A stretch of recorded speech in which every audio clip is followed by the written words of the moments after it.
Nurse Sue here and welcome to my kitchen. Today I'm going to show you how to make applesauce oatmeal pancakes. My family loves when I make pancakes instead of buying the box mix in the store.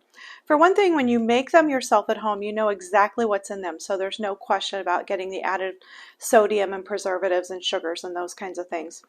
So they're better for you, but they also just taste better. So I'm going to show you how to make pancakes really quickly that are light, fluffy, and healthy, and definitely cheaper than your box mix. So I'm starting with just a cup of quick cooking oats. That's all there is in here, just a cup of them. To that I'm going to add a 1/4 cup of white flour and a 1/4 cup of wheat flour. I had them both in the same measuring cup, but there's a 1/4 of white and a 1/4 of wheat. The next thing I'm going to add is 1 tablespoon of baking powder. So I'm just going to take my baking powder here. We're going to put about a tablespoon in there. Then I'm going to add a cup of milk. I like to use the fat-free milk, try to save calories and fat anywhere I can. The next thing I'll put in is 4 egg whites. Some people try to save and do like 2 whole eggs instead of 4 egg whites. That doesn't really work quite as well because you don't have enough liquid. For this recipe, you want to make sure that you have the liquid that comes with the 4 egg whites. Then I'm going to add 2 tablespoons. It's just no sugar added applesauce. So I'm just going to take a couple of tablespoons and put in here. And you know, when I'm baking, a lot of times instead of doing the oil, I put applesauce in, replacing that oil. So this is kind of doing almost the same thing. We don't need to put the butter or the oil in the pancakes. That applesauce is going to take care of that for us.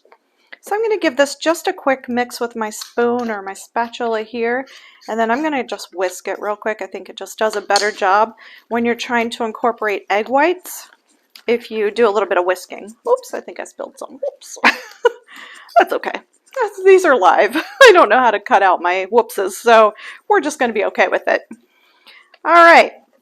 Now, 2 of these pancakes, when you do a 1/4 cup of batter, is only 91 calories, give or take, depending on if you use the whole milk or the skim milk or whatever. So 2 of these is about 91 calories. So I'm going to use my 1/4 cup measuring because I want to know how many calories I'm getting for sure.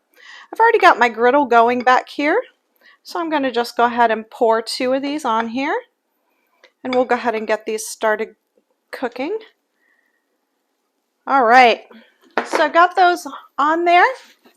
Now, this recipe makes about 8 pancakes, and just to save time, I want to show you what they look like. This is about the size of that 1/4 cup. There may be, 2 of these missing, but don't judge me, folks. Now, what you can do is you can go ahead and put your like maple syrup on them, or you could even put some of that applesauce on top of there. I myself like just a thin layer of peanut butter. Put that peanut butter on there when they're warm and kind of spread that across there. Oh my goodness, and if it's super crunchy peanut butter, even better. So that's all there is to these pancakes. Light, fluffy, healthy. Your family is going to absolutely love them. When this starts to bubble in the middle, I'll go ahead and flip them over, and that's all. Easy enough, right? Well, thanks for stopping by my kitchen today, and I hope that you'll give this recipe a try and let me know what you think.